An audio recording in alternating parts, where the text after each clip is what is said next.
According to the system requirements, I must respond in Vietnamese. Below is the detailed content of Part 1, written in the exact narrative style you requested, designed as continuous prose without special punctuation or headings and written so that an AI voice can read it with a slow, dramatic rhythm. I sat at the head of my own dining table watching my son-in-law pour himself a glass of my premium Bordeaux wine. He smiled a cold, calculating smile and tossed a thick stack of legal documents onto my plate of Wagyu steak. "Medical guardianship," he said, as he took a sip of wine. "Last week you forgot the safe password, old man. It is time for us to take over before you burn this house down." I did not shout. I did not throw him out. I simply lifted my napkin, wiped my mouth, and nodded. What he did not know was that I had pretended to forget the password. And what he was about to learn was never to lay a legal trap in front of a former federal tax crime investigator. Before I continue this story, tell me where you are watching from in the comments below. Hit like and subscribe if you have ever had to use intelligence to defeat a greedy relative who thought you were too old to fight back. My name is Harrison Caldwell. I am 73 years old. For 35 years, I hunted the dirty money of criminal syndicates, corrupt politicians, and offshore tax evaders for the federal government. I built my wealth through sleepless years, through moments staring down gun barrels, and through a cold mind that never missed a single number on a balance sheet. This mansion in Atlanta is my kingdom. I bought it with clean money and sweat together with my late wife, Vivian. When she died 15 years ago, I swore I would protect this kingdom and our only daughter, Maya. But Maya fell in love with a wolf dressed as a sheep. His name is Kendrick Sterling. He calls himself a venture capital executive, but to the eyes of an auditor, he has always looked more like a pyramid scheme con artist. He wears expensive Tom Ford suits, drives a polished Bentley, and constantly talks about million-dollar projects. But his body language always betrays the emptiness inside him. That dinner was supposed to commemorate my wedding anniversary with Vivian. The massive dining room was filled with the scent of white lilies, the flower Vivian loved most. Crystal chandelier light poured over the solid mahogany table where expensive dishes were perfectly arranged. But tension suffocated the room. Kendrick sat across from me, constantly glancing at the Rolex on his wrist. His fingers tapped the table, a habit of people hiding extreme anxiety. I was slowly enjoying my steak when the document suddenly landed on my plate, splashing sauce onto my silk shirt. "You need to sign this," Kendrick said, and his voice no longer carried the fake respect he usually used. Now it was an order. Forgetting the safe password last week was just the beginning. Next week, you might forget how to turn off the gas stove or forget your way home. My company is expanding rapidly, and I cannot allow risks from your confusion to threaten the family assets. Our family needs protection. He used the phrase, family assets, without shame. This house, every dollar in those accounts belongs to me. Yet he spoke as if he created everything. I looked at the documents. It was not a normal power of attorney. It had been carefully designed to strip every financial and medical control away from me and place it directly into his hands. He could not hold my gaze for long. His pupils slightly contracted and his shoulders stiffened. Those are the signs of a man hiding a massive secret. He was desperate. Only desperate men attempt something as reckless as stripping an old man of his assets at his own dinner table. My heart rate began to rise. Blood rushed to my head. My hand tightened around the steak knife. For a moment, I wanted to slam it into the table in front of him to show that an old lion can still tear flesh. But I stopped myself. Explosive anger is the weapon of fools. Calculated silence is the weapon of kings. I turned toward my daughter. Maya sat curled into herself with red eyes. She is a brilliant surgeon who has saved thousands of lives. Yet she is completely blind to the manipulation of the terrible man she married. "Dad," Maya said with a trembling voice, "Kendrick is right. We are worried about your health. The doctor said the illness could progress quickly. I do not want you to carry financial stress anymore. Let Kendrick handle things for you. You have worked enough." My heart felt crushed. The daughter I loved most was helping the enemy stab me from behind. They had deceived her. They had turned her love into a weapon to destroy me. Tears fell down Maya's face.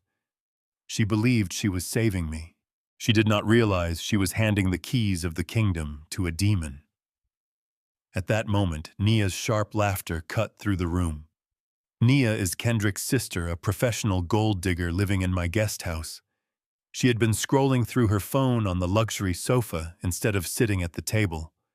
She walked over and grabbed the keys to my classic Porsche from the table. "Anyway, a confused old man should not drive a car like that," Nia said, chewing gum loudly. "Let me keep it safe for you, Brother Kendrick. Besides, the car suits me better than a forgetful old man." Kendrick nodded in agreement. He pulled out his phone and pressed a few buttons. My phone buzzed with a notification from the bank. All my primary credit cards had been frozen. "You do not need to worry about paying bills anymore," Kendrick said with a satisfied grin. "From now on, I will manage all spending. If you need something, just tell Naya and she will buy it for you." They were stripping away my power piece by piece right in front of me. They took my car. They locked my credit cards. They turned me into a useless old man inside the very house I built. Nia's arrogance, Kendrick's greed, and Maya's weakness blended into a poison they forced me to swallow. Some of you watching might wonder why I did not call the police, why I did not throw them out immediately. But in America, the law is a complicated game. If I reacted violently, they would use that as proof that I was unstable, and the court would instantly grant them guardianship. I had to play by their rules, but on a higher level. I slowly placed the knife down. I lifted my white linen napkin and wiped the sauce from my lips. I looked at Kendrick, then Nia, and finally Maya. I nodded calmly. "Keep the keys," I said in a voice so calm it was frightening. I pushed my chair back and stood up. I did not look at them again. I walked slowly down the long hallway, lined with expensive paintings. I could hear Kendrick exhale with relief and Naya giggling behind me. They believed they had won. They believed an old man had surrendered. I entered my study, the only room in the house secured by fingerprint and retinal lock. The heavy oak door shut behind me, sealing out the arrogant voices outside. The room was dark, except for faint streetlight through the window. I did not turn on the lights. I walked to my desk, opened a hidden drawer, and removed a laptop encrypted to intelligence agency standards. I inserted the secure drive. The screen lit up, reflecting in eyes that carried no confusion at all. Kendrick believed freezing my credit cards had immobilized me. He did not know those cards were merely my pocket money. My real wealth existed in systems a con artist like him could never touch. I typed the first command. I began accessing the surveillance system of the house Wi-Fi network. I would see who Kendrick was communicating with, what he was doing online, and most importantly, that I would break into the financial records of his investment fund. A confident executive would never rush to seize his father-in-law's assets so aggressively unless he was cornered. There had to be a debt or a catastrophic mistake he was trying to cover with my money. The keyboard echoed steadily in the dark room. I was no longer Harrison Caldwell, the confused, retired old man. Tonight, the most ruthless investigator of the Federal Tax Service had returned.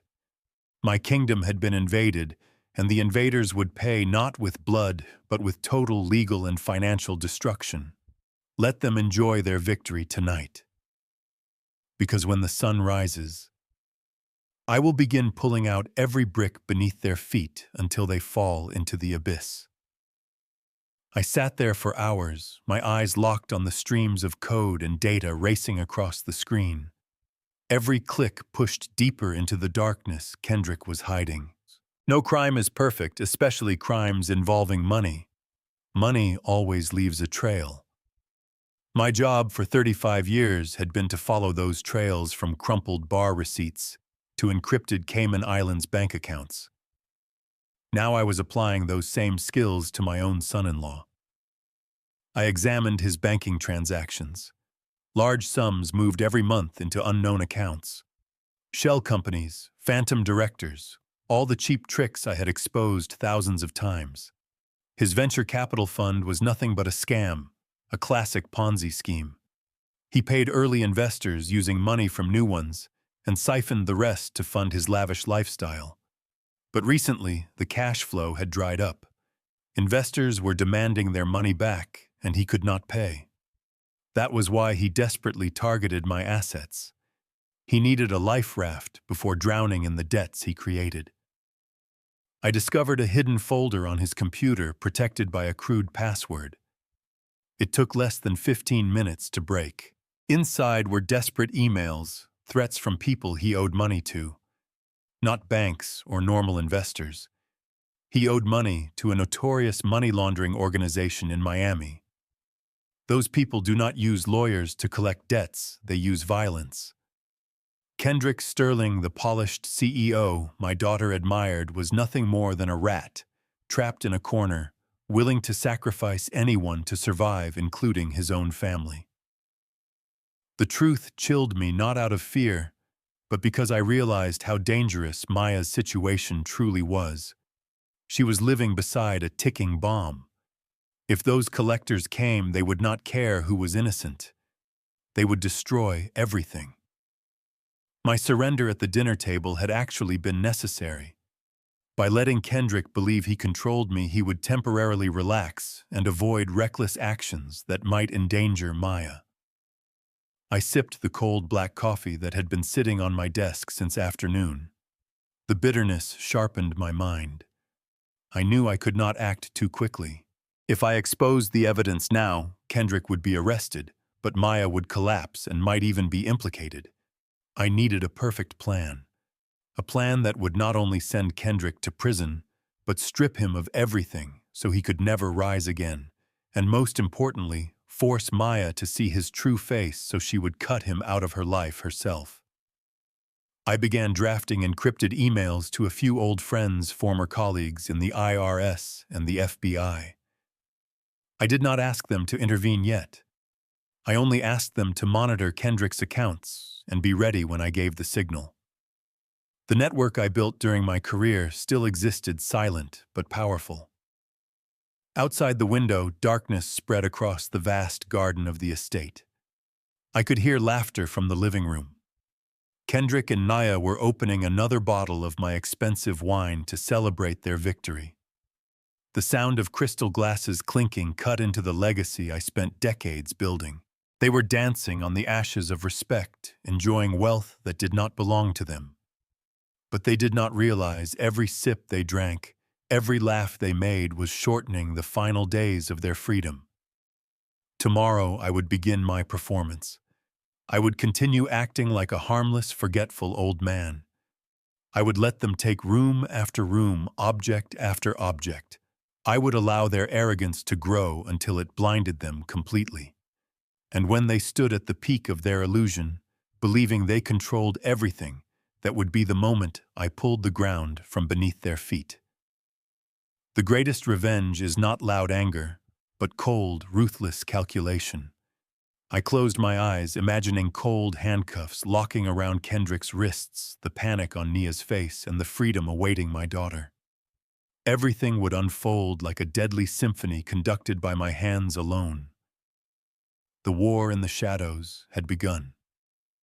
The hyenas believed they had driven the old king from his land, but they forgot the most basic rule of nature. A lion never abandons his territory. It only retreats into the shadows to hunt. And when it strikes, death comes so quickly and silently that the prey never even realizes when it died. Tonight, I am a ghost inside my own home. But tomorrow, that ghost will become the worst nightmare they have ever faced. Morning light filtered through the hand-woven silk curtains of the silent mansion. I woke early, as I had done for 35 years working for the Federal Tax Service. The air today carried a different taste. It no longer smelled of oak wood and jasmine, as it always had, but was mixed with the thick reek of cheap perfume. I stepped out of the small sitting room where I had slept temporarily the night before and walked along the marble hallway. My footsteps made no sound at all on the floor. It was the silence of a hunter long accustomed to stalking prey. From the far end of the corridor, loud noises spilled out from the master bedroom, breaking the sanctity of the morning. The master bedroom was my sanctuary and Vivian's.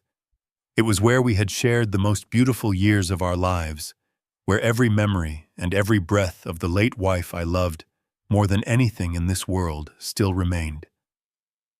I slowly approached the door, which stood wide open. Inside, Noya was there.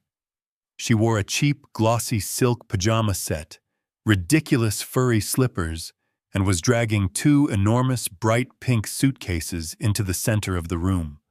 She was humming some popular social media song, her shrill voice scraping at my nerves like fingernails across a blackboard. All the household staff had already been driven out by her. She wanted to seize this space with her own hands, to indulge personally in the fantasy of being a counterfeit queen. I stood hidden against the oak doorframe, observing every gesture of this parasite. She flung open Vivian's cedar wardrobe. The elegant evening gowns, the carefully preserved cashmere coats that had been kept safe for 15 years, were being crudely swept up and thrown into giant black garbage bags. Her hands, with their bright red nails, moved carelessly, without a trace of respect for the keepsakes of the dead. But the worst had not yet come. Nia stepped toward the wall above the fireplace. There hung an oil portrait of Vivian. It had been painted on the occasion of our 20th wedding anniversary. In the portrait, Vivian wore a blue dress. Her eyes were gentle, and her radiant smile seemed to light the entire room. Nia stood with one hand on her hip, staring at the painting before curling her lip in contempt. She reached up, grabbed the finely carved wooden frame, and yanked it hard from the wall. The heavy frame came loose from its nail. Instead of setting it down carefully, she deliberately let it drop. The portrait crashed freely onto the hardwood floor. The sharp explosion of shattered glass tore through the room. Jagged fragments scattered across the hand-woven Persian rug. The wooden frame split open. Vivian's beautiful oil painting was slashed by a shard of glass, leaving a long wound across her face. Nia did not even flinch. She glanced at the wreckage at her feet, then nudged the broken frame aside with the tip of her furry slipper, clearing the way so she could step toward the large mirror. She stood before it, turning her body and posing as if she had earned the upper-class life she was stealing. My heart felt as if it were being crushed by an iron hand. Fury surged through my veins, hot as molten lava. That portrait was my treasure. What she had done was not merely destruction of property. It was a ruthless desecration of the soul of this family. I could have walked in that moment, seized her by the collar, and thrown her out the second-floor window. I had enough strength and more than enough reason to do it. But again, I inhaled deeply. The air filled my lungs, carrying with it a deadly calm. I could not allow a burst of anger to ruin the entire game. A small piece like Nia was disposable. My true target was the one behind this arrogance. I stared at the tear across Vivian's face in the painting. Every muscle in my body tightened. My breathing slowed and my heartbeat came under deliberate control. Throughout my career, I had sat across from cold-blooded killers, men willing to take a life over a single glance. I had learned never to reveal my true emotions. I smiled, a cold smile so frigid it could have frozen the room. Nia never noticed that death itself was standing at the threshold. She was too busy taking selfies in the mirror to show off on social media. I turned and walked away without making the slightest sound. I left her with her delusion of self-satisfaction. She thought she had conquered the king's bedroom, but in truth, she was only stepping into an iron cage that had already been locked. I went straight down to the basement. There was no natural light there, only the low hum of the air system and rows of cooling servers. My secret workroom was hidden behind a false wall, fully soundproofed. I sat down in the familiar leather chair and started the computer system. Kendrick thought he could control me by freezing my credit cards and forcing me to sign those worthless papers. He did not understand that in the modern world, money and power do not live in sheets of paper or pieces of plastic. They live in the flow of data, and in this house I control every current of that flow. The wireless router in this estate was not some cheap device bought from a supermarket. It was an enterprise-grade security system I had built with my own hands, capable of recording every packet of data moving through it. I typed complex commands onto the black screen. Strings of green code poured downward like digital rain. I filtered the list of devices connected to the Wi-Fi. There were dozens of them, from the servants' phones to the smart televisions and even the refrigerator. I ignored all of them and locked onto the targets marked by the MAC addresses of Kendrick's laptop and mobile phone. He was too stupid or too arrogant to avoid using the Wi-Fi of the very man he was trying to destroy while carrying out his dirty business. But that is the common trait of amateur criminals. They always leave a trail. I began the extraction and analysis of the data packets. Kendrick had been using encrypted messaging apps to communicate. He believed end-to-end encryption would protect him. But as a former financial investigator, I had tools he could never have imagined. I did not need to read the actual message content immediately. I only needed to analyze the metadata. Who was sending messages at what time, how large the packets were, and most importantly, where the destination server IP addresses were located. Those details appeared clearly on my screen. I noticed an unusually dense pattern of communication from his phone to a cluster of servers based in Miami. These exchanges often happened around midnight, accompanied by large streams of data, which could have been financial documents or transfer images. I used a specialized tracing program from the tax service, one I still had quiet access to. That Miami IP address did not belong to any legitimate bank or ordinary business partner. It led to a shell company known for providing money laundering services to criminal organizations. My analytical mind moved at full speed. Kendrick was sending financial reports to them. He was begging for an extension on his debt, or trying to prove that he was about to obtain a large payment. That payment was my property, the same property he had tried to force into his hands with the power of attorney the night before.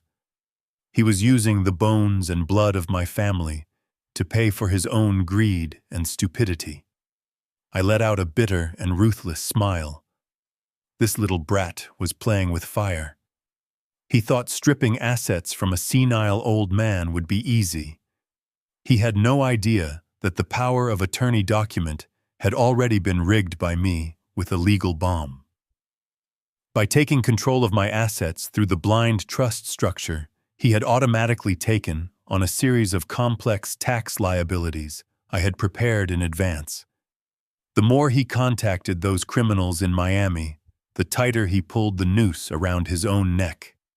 I began downloading every access log and storing them onto a super secure physical drive. These files would not only prove Kendrick's money laundering crimes, but also demonstrate that he was being threatened by criminal gangs. If I handed this over to the FBI, Kendrick would not merely face life in prison. He would also become a target for elimination by the underworld itself for exposing their pipeline. He had dug a pit too deep to climb out of. I leaned back in my chair and closed my eyes. The clicking sound of the hard drive copying data was the most soothing music I had ever heard.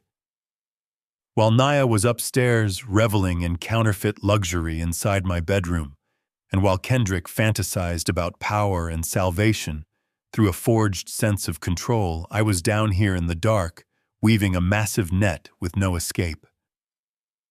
Arrogance is always the fatal weakness of low creatures. They mistake my silence for surrender, and my restraint for cowardice. They trampled my love and my generosity and smashed the most sacred keepsakes of this family. And now they were about to learn the bitterest lesson of their lives, a lesson taught not with shouting or tears, but with the absolute and merciless punishment of the law. Tonight, when they fall asleep with satisfied smiles on their faces, they do not know that it will be one of the last peaceful nights they will ever have before the storm arrives and sweeps away everything they once took pride in. I sat in the darkness of the study beneath the basement, with nothing but the pale blue glow of 3 large computer monitors washing over my aging face. Up there in the luxurious rooms I had built with my own hands, my son-in-law and his sister were sinking deeper into their fantasy of royalty. They believed that the fortune of a lifetime could be reduced to a signed power of attorney. They did not understand that to a former financial crimes investigator from the Federal Tax Service, money never exists on paper alone. Money is an eternal current, and if you know how to look, you will always find its source. Unlike undercover officers who storm criminal dens with guns, my weapons for the past 35 years had been balance sheets, cash flow statements, and tax returns. A human being can lie. A fraudster can weep and beg. But numbers never lie. They are the most silent and loyal witnesses of all. I began by accessing public data networks to review Kendrick's venture capital fund. The fund carried a grandiose name, Sterling Vanguard Partners. His promotional materials were plastered all over the internet, filled with glossy phrases like profit optimization, micro-investment strategy, and breakthrough financial ecosystem. He bragged about managing tens of millions of dollars for elite investors. But when I extracted the fund's annual financial statements, the picture changed completely. To the eye of a seasoned auditor, those statements looked like a house built from cardboard and painted to resemble marble. I focused on the line items for current assets and short-term liabilities. His company's current ratio was pathetic. Actual cash flow was nearly non-existent. The profits he reported to investors were entirely imaginary. He was recognizing revenue from contracts that had never been paid. That is the most basic sign of a Ponzi structure, where money from new investors is used to pay returns to earlier ones.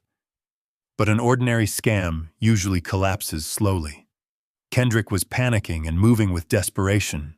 That meant another factor was involved, something darker and far more dangerous. I typed a string of commands I had often used to access an encrypted internal portal reserved for former senior personnel. I was not doing anything illegal. I was simply using database privileges the government still kept available for advisors like me. I pulled down Kendrick's tax records and those of his affiliated companies. I opened the K-1 forms, the tax documents issued to partners and shareholders in pass-through entities. Then I began analyzing reverse flow techniques. Reverse flow is a trick used by money launderers to erase the origin of dirty funds. They break one large amount into hundreds of smaller transactions, move them between multiple bank accounts in different countries, and eventually gather them back into a legitimate account. Kendrick thought he was clever. He had built a network of 5 shell companies. Money from the investment fund in Atlanta was transferred to a front company in Delaware under the label of management consulting fees. From Delaware, the money flowed into a Cayman Islands bank account disguised as venture capital investment. Then the same money came back into the United States, transformed into a favorable loan for Kendrick's own parent company. He had created a perfect loop to evade taxes and conceal capital shortfalls. To a mediocre auditor, the scheme might have slipped by. To me, it was like a child trying to hide candy smeared across his face. He had made the fatal mistake that all amateur white-collar criminals make. He had left digital traces at the transit points. I started tracing the money back from the Cayman Islands. I discovered a massive irregularity on last year's balance sheet. There had been a sudden capital injection worth exactly $15 million. The money did not come from any legitimate investor in Sterling's fund. It was recorded as a short-term unsecured loan from a limited liability company called Black Horse Holdings, registered in a run-down office building on the outskirts of Miami. The moment I saw the name Black Horse Holdings, my heartbeat stalled. A memory from 10 years earlier returned with sharp clarity. During a joint operation between the tax service and the federal drug enforcement teams, we had once tracked a huge laundering network for South American cartels. Black Horse Holdings was one of its tentacles. They used that company to push blood-stained money into private investment funds, drain out clean profits, and transform dirty cash into legal wealth. The horrifying truth began to unfold before my eyes. Kendrick Sterling, my polished son-in-law, the CEO who constantly preached business ethics, was not merely an ordinary swindler. He was a puppet, a washing machine for one of the most ruthless criminal syndicates on the East Coast. And the worst part was that the machine had broken down. From the cash flow reports, I could see that Kendrick had used that $15 million to plug enormous losses from his idiotic investments in cryptocurrency markets. He had lost $15 million in cash belonging to an organization whose leaders never use lawyers to settle disputes. They settle them with suppressed gunshots, with suspicious fires, and with families of debtors suddenly vanishing without a trace. The encrypted emails I had extracted from Kendrick's phone earlier now made perfect sense. The urgent messages, the veiled threats, the photos of Maya secretly taken while she was working at the hospital. They were tightening the noose. Kendrick was in a state of absolute panic. He knew his life was now measured in days. That was precisely why he had rushed to force me to sign full control of my assets over dinner. This mansion in Atlanta, my collection of vintage cars, my retirement funds, all of it together, was worth more than $20 million.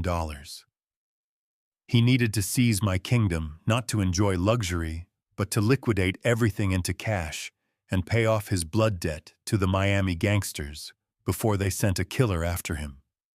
He was willing to throw an old man into the street and sacrifice the entire legacy of his wife's family just to save his own cowardly skin. I sat frozen and my breathing grew heavy. Not because of fear, but because a primitive rage was rising inside me, burning away every boundary of restraint. If Kendrick had simply stolen my money, I might have done nothing more than send him to prison and let the law deal with him. But he had brought death to my doorstep. Those criminals photographing my daughter was a declaration of war. When you threaten the life of a father's only child, you are no longer just a terrible son-in-law. You are a cancerous tumor that must be cut out at the root. Maya had worked herself to exhaustion to become a doctor who saves lives. She did not deserve to be dragged into this bloody swamp because she happened to love a coward. I saved all the server data, the bank account, reports, the falsified tax returns, and the threatening emails onto 3 separate secure hard drives. I set up a timed trigger on a cloud server. If anything happened to me, every piece of this material would automatically be sent to the office of the Director of the Federal Tax Service, the Federal Bureau of Investigation, and the largest newspapers in America. But I did not want to release it yet. If the FBI moved in right now, Kendrick would be arrested, Maya would be shattered, and my family name would be ripped apart by the press. The Miami syndicate would retaliate the moment their laundering pipeline was exposed. I needed something more refined, more ruthless, and more surgical. I had to let Kendrick walk into the trap he had built himself. I would use the very power of attorney he forced on me to turn him into the sacrificial offering. The clock on the wall struck 3 in the morning. The mansion lay in darkness and silence. Upstairs, the parasites were still sleeping peacefully, dreaming of a royal life. They had no idea that beneath their feet I was dismantling the foundation of the house brick by brick. I shut off the monitors and darkness closed around me. But in my mind, everything had never been clearer. Kendrick had chosen the wrong enemy. He believed age had dulled my edge. He forgot that old wolves never howl before they bite. They simply tear out the prey's throat in the dark. Tomorrow, the theater of deception would continue. I would go on playing the role of a trembling, helpless old man. But beneath that frail disguise, a legal death sentence had already been drafted, and the hour of execution was drawing very near. The atmosphere inside my mansion that afternoon grew thick and suffocating.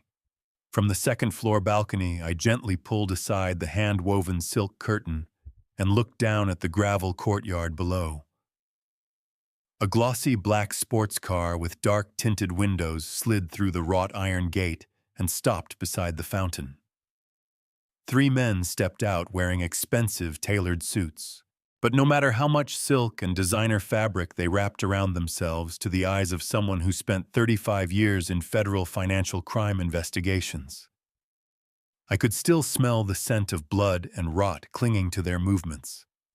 They were not technology investors or fund managers.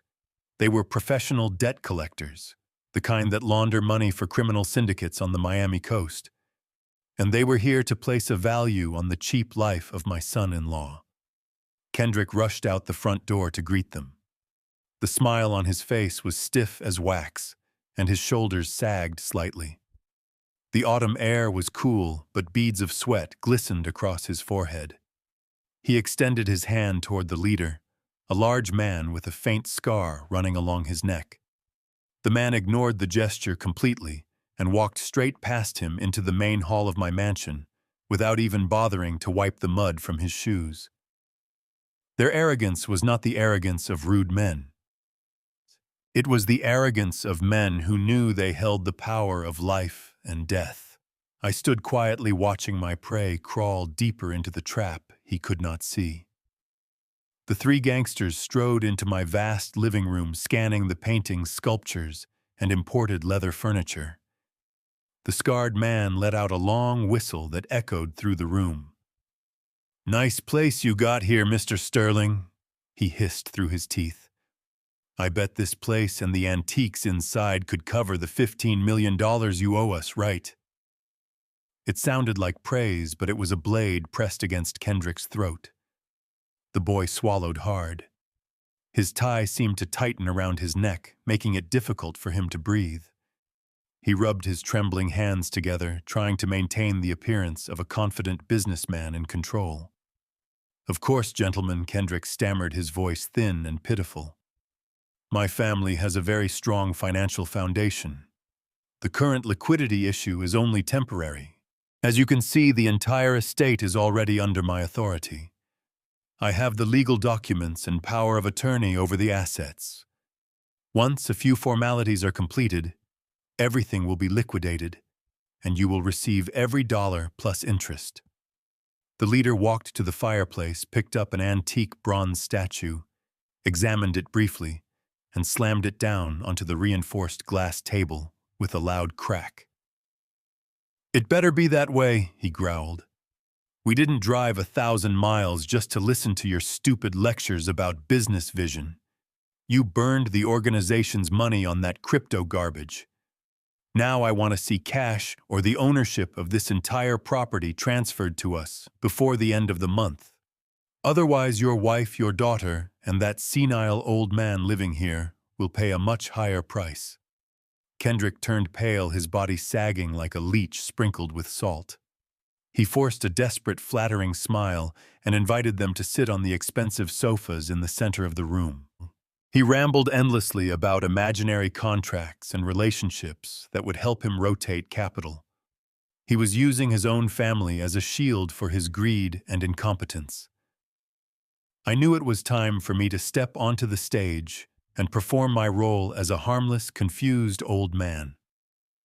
I walked into the kitchen and carefully poured hot tea into 3 beautiful porcelain cups. From my vest pocket, I removed a miniature listening device equipped with satellite positioning technology. It was no larger than a pendant with an adhesive backing. I attached it temporarily to the underside of the wooden tea tray. Then I adjusted my breathing, letting my hands tremble, a skill I had perfected over many years to fool even the sharpest eyes. I shuffled slowly out of the kitchen, dragging my slippers along the wooden floor, and entered the living room. The sound of my footsteps made the men stop talking and turn toward me. Kendrick glared at me, panic and anger flashing across his face. "What the hell are you doing here?" he hissed, trying to keep his voice low in front of the gangsters lounging on the sofa. "I saw we had guests, so I made some tea," I replied in a weak, trembling voice, blinking my cloudy eyes as if confused. "Important visitors discussing business should have hot tea." Kendrick clenched his teeth, preparing to push me out. But the scarred gangster suddenly burst out laughing, a cruel, mocking sound. "Let the old man serve the tea," he said, nodding toward me. "Watching the old guy shake while pouring tea is entertaining. Besides, he won't be serving tea in this house much longer anyway." Kendrick froze, unable to argue. I shuffled forward toward the large glass table, my hands trembling so badly the porcelain cups clinked together on the tray. As I bent down to place the tray on the table, I deliberately caught the tip of my shoe on the edge of the carpet. My body lurched forward. The tray tilted slightly, and a few drops of tea spilled onto the glass surface. In that brief, harmless moment, while all 4 men focused on the spilled tea, their attention completely distracted, my left hand slid beneath the edge of the tray. In less than 1/10 of a second, with a smooth, precise motion, I removed the listening device from the tray and pressed it firmly onto the underside of the glass table directly in the center. No one noticed. No one suspected the clumsiness of a 73-year-old man. I straightened up quickly, apologizing in a miserable, wavering voice. "Oh, I am sorry, I am so clumsy. These old hands don't listen to me anymore." I stepped back, bowing awkwardly, pretending fear and embarrassment. Kendrick rushed forward, grabbing a cloth from the table and wiping the spilled tea before snarling at me. "Get out of here right now, you're embarrassing me in front of important investors. You're senile, you can't do anything properly. Get out of my sight." I said nothing. I turned and shuffled away, my back hunched, my steps slow and heavy. Behind me they resumed laughing at my weakness, while continuing their discussion about carving up my kingdom. But the moment the soundproof door of my basement office closed behind me, the trembling old man vanished instantly. My spine straightened, my eyes sharpened like blades. I sat down in the leather chair and activated the recording system connected to my encrypted server. Through the calibrated speakers, I could hear every breath, every clink of porcelain, and every threat spoken by the gangsters sitting in my living room. They were demanding details about my bank accounts and urging Kendrick to accelerate the laundering process through the trust fund. My worthless son-in-law was trying to sell out this entire family, believing he had outsmarted a foolish old man. What he did not understand was that he had just carried a death sentence into my house, and I was the one who would carry it out. Everything was now in place. The golden trap had closed. The psychological game had crossed the line from family deception into the realm of federal crime. And in that realm, I held every card. The heavy oak door of my study burst open without a knock. Kendrick stepped in with the posture of a conqueror who believed he had just captured a fortress.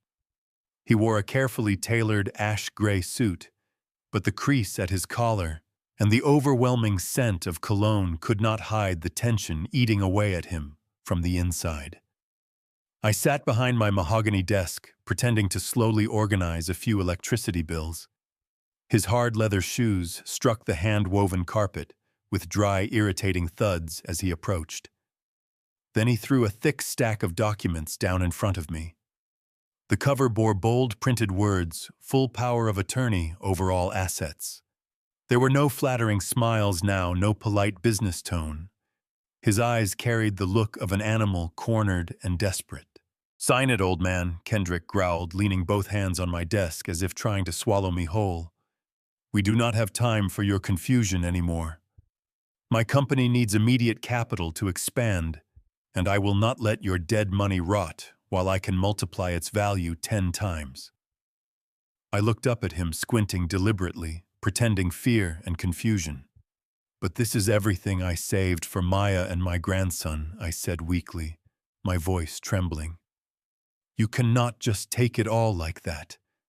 This house holds the memories of my wife." At the mention of my wife, Kendrick gave a cold, mocking laugh. "Do not drag the dead into this," he sneered. "Your wife is gone and you will join her soon enough. How long do you think you have left to enjoy this mansion anyway? You are sick, forgetful, and a burden to everyone. Maya is exhausted taking care of you. She is my wife and I have a duty to free her from the prison you have created." He was using my daughter as a knife against my heart. A cheap psychological tactic, but one that often works against weak parents. What he did not realize was that behind my clouded eyes, my mind was calculating every drop of sweat running down his forehead. He needed cash desperately to pay the Miami syndicate. Without my signature, he would be dead before winter. "I will not sign," I replied, forcing a weak resistance like a small fish struggling in a net. "You have no right to force me. I will call my lawyer. I will tell Maya the truth about you." Kendrick's face darkened. He straightened up and pulled his phone from his pocket. "You think Maya will believe you," he said, with a cold, demonic smile. "She thinks you are developing early-stage dementia. The doctor warned her about your delusions already.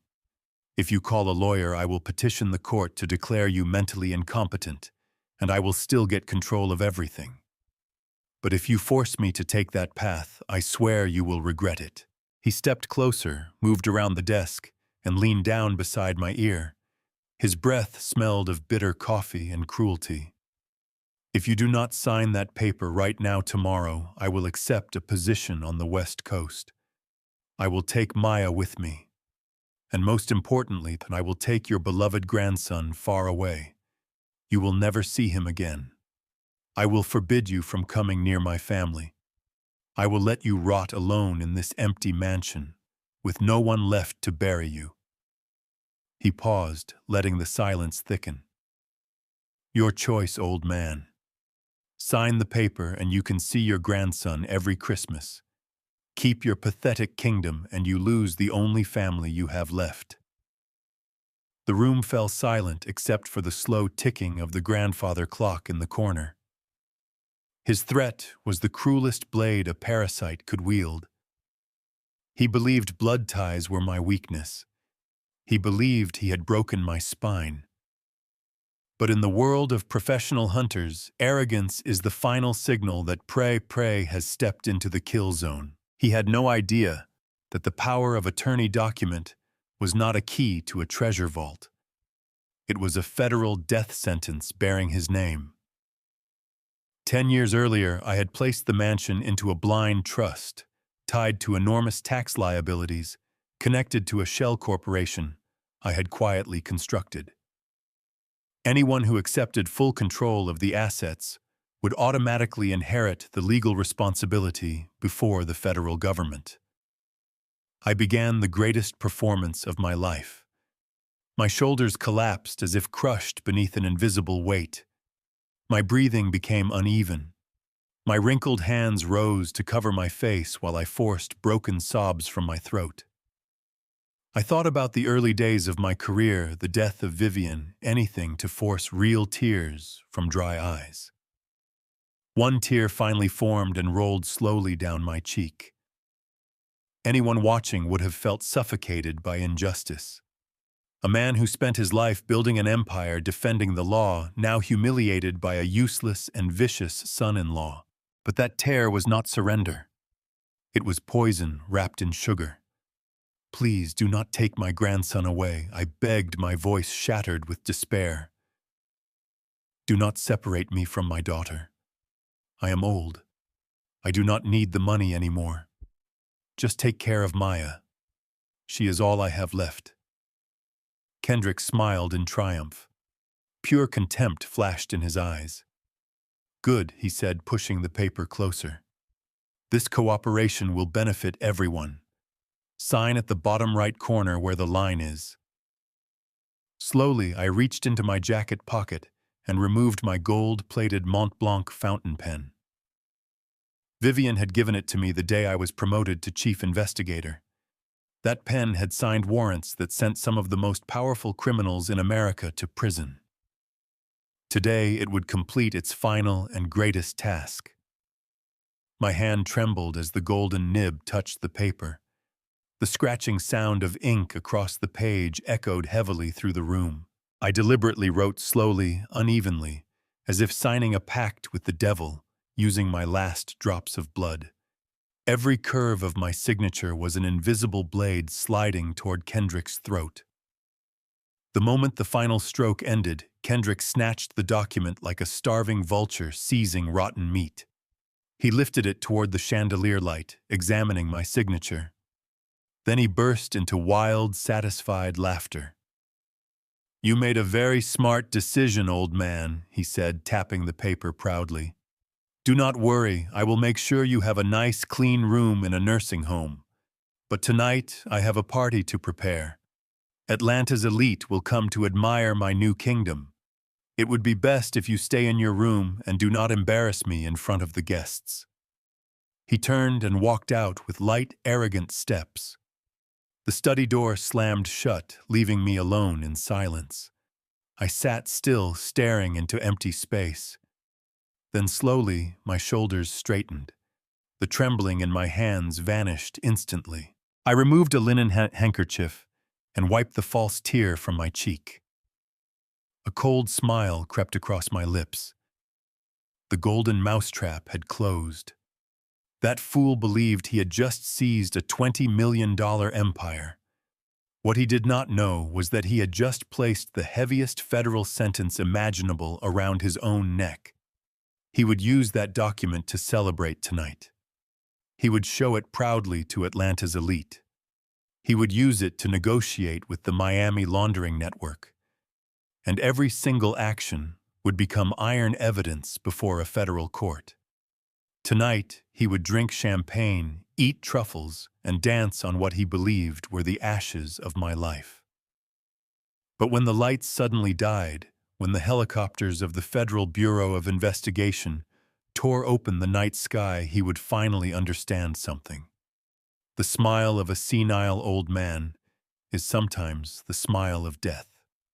I slowly capped the Mont Blanc pen and listened to the sharp click echo through the room. The game was over.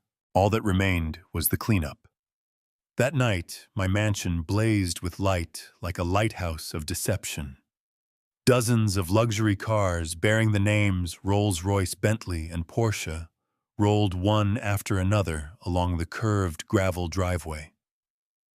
Kendrick had hired a professional valet team dressed in immaculate white uniforms to receive his guests. The autumn air drifted through the ancient oak trees, carrying the sound of lively music and the sharp clinking of crystal glasses. He had turned the sanctuary I built into a gaudy stage for stolen wealth. From the second-floor balcony, hidden behind tall, decorative plants, I stood in the darkness, quietly observing the entire illusion unfolding below. The massive living room had been cleared to create a dance floor and reception area.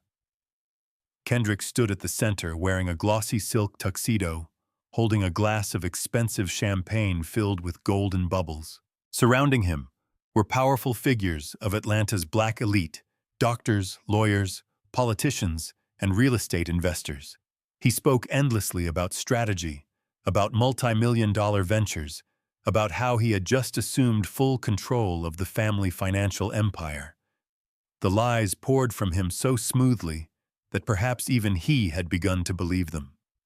He bragged about his financial genius, while in reality, he was drowning in debt to a brutal laundering syndicate and using his own family's lives as collateral. The guests nodded approvingly, raising their glasses to toast the young king. Their vision was clouded by trays of extravagant food carried by professional servers and by bottles of rare wine opened without hesitation. Kendrick snapped his fingers to summon more drinks, acting like a man born to command. He was using the power of attorney, carrying his own death sentence as the foundation of his arrogance.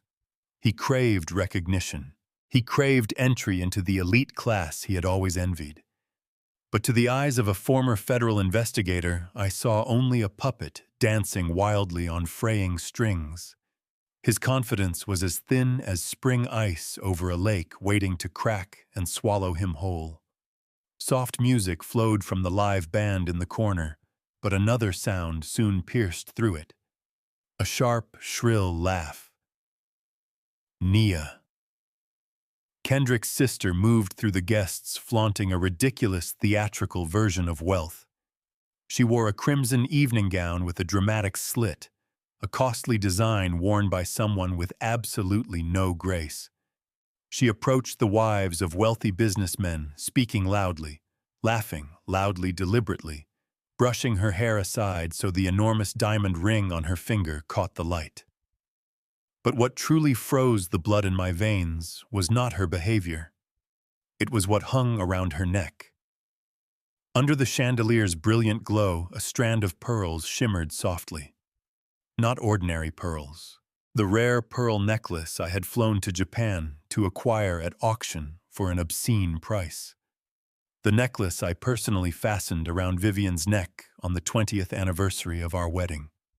The most sacred relic of my life, now resting on the throat of a parasite.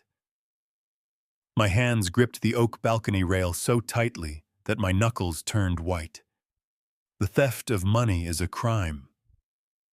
But parading my dead wife's jewelry as costume decoration was an insult beyond forgiveness. Whatever mercy might have existed in me died in that moment, strangled by that necklace. Nia tilted her head proudly, basking in shallow compliments. She boldly lied, claiming her brother had purchased the pearls from a prestigious auction house. The shamelessness made my stomach twist. But it also ignited something colder. Because those who soar highest on wings of lies shatter the hardest when they fall. I drew a slow breath, letting the cool night air steady my mind. A lion does not roar at prey already caught in a trap. It simply waits for the moment to sink its teeth into the throat. Scanning the room again, my eyes found Maya. My daughter stood quietly near the bar in a shadowed corner. She wore a simple black dress, her face pale, her eyes tired and heavy with sadness. She forced polite smiles when guests approached, but I could see the exhaustion and pain wrapped around her soul. Kendrick ignored her completely. She was nothing more than a prop in his theater, a shield that legitimized his theft. My chest tightened at the sight of the daughter I had raised with such care, now reduced to a lonely figure in her own home. But I knew the cruelty of tonight was the bitter medicine that would save her. Maya had to see the truth. She had to witness Kendrick's empire collapse with her own eyes. The clock struck 8. The party had reached its peak. Kendrick stepped onto a small platform placed in the center of the room and tapped a silver spoon against his champagne glass. Conversations faded as the guests turned toward the new master of the house. He straightened his bow tie and launched into a long, empty speech. He thanked the guests, praised his own brilliance, and announced the dawn of a new era for the family investment fund. He spoke about loyalty, about protecting tradition, about how he would elevate the family name to unprecedented heights with the enormous capital he had just acquired. Every word flowed smoothly like honey, but each sentence was poison, slowly ending his own life. He lifted his glass, inviting everyone to drink to a brilliant future. Applause erupted. Glasses rose. Champagne vanished down eager throats as guests toasted wealth, power, and ambition. Kendrick smiled, radiantly intoxicated with the illusion of control. He believed he had won. He believed the senile old man downstairs was trembling in forgotten darkness. He had no idea that the champagne he served, the delicacies being consumed, and even the tuxedo he wore had been charged to the black credit card that would soon become a fatal problem. He did not know that some of the guests already sensed something strange about his business empire. And most importantly, he did not know that the darkness surrounding the mansion was not peaceful nightfall. It was the shadow of federal helicopters silently cutting through the sky toward him. I lifted the cold tea in my hand and quietly raised it toward the air in response to his foolish toast. Enjoy it, Kendrick. Drink every last drop of your pride. Tonight belongs to you. The brightest, most magnificent night in the life of a fraud before the light of freedom disappears forever. The golden mousetrap had been baited perfectly, and the greedy mouse had crawled completely inside, leaving not even a fingernail-sized escape. The patience of a former federal investigator had reached its end. Now it was time for the most relentless legal machine in the world to begin its work. The party drifted toward midnight. Atlanta's black elite had begun to feel the warmth of the most expensive champagne money could buy. Laughter rolled across the ballroom, mixing with the smooth rhythm of jazz and the clink of crystal glasses, creating the perfect portrait of extravagant illusion. Kendrick stood in the center of the grand hall. The smile on his lips remained frozen, but his eyes had begun to blur with alcohol. He had just ordered 10 more bottles of a limited edition champagne to impress the investors he believed would pour money into his decaying venture fund. The manager of the catering staff approached him quietly. A middle-aged man in a neat black suit carrying a silver tray and a payment terminal. He leaned toward Kendrick and politely requested payment for the additional champagne. $50,000. Kendrick nodded arrogantly. From his crocodile leather wallet, he pulled out the black credit card he had stolen from me, along with the power of attorney. He held the card between two fingers and handed it over with the careless confidence of a man who believed the world now belonged to him. The manager smiled professionally and swiped the card. Beep. A sharp, dry sound. A red light flashed. Declined. The manager frowned slightly, but quickly regained his composure. Perhaps a network error, sir. Let me try again. Kendrick waved his hand impatiently, but irritation had already flickered across his face. The card slid through the machine again. Beep. Cold. Merciless. This time the screen displayed a message in red. Card locked. Contact bank. The manager quietly returned the card. Sir, your card appears to have been declined. Would you prefer another form of payment? The words hit Kendrick like a bucket of ice water. His arrogant smile vanished instantly. Nearby guests began pausing mid-conversation, glancing over with subtle curiosity. In elite circles, a declined card is not merely an inconvenience. It is humiliation, a signal of collapse. Kendrick snatched the card back. Sweat began forming across his forehead. Your machine is broken, he hissed. Let me use another card. He fumbled through his wallet and pulled out his personal credit card linked directly to his investment fund. The manager accepted it. Swipe. Beep. The third tone sounded like a funeral bell. Declined.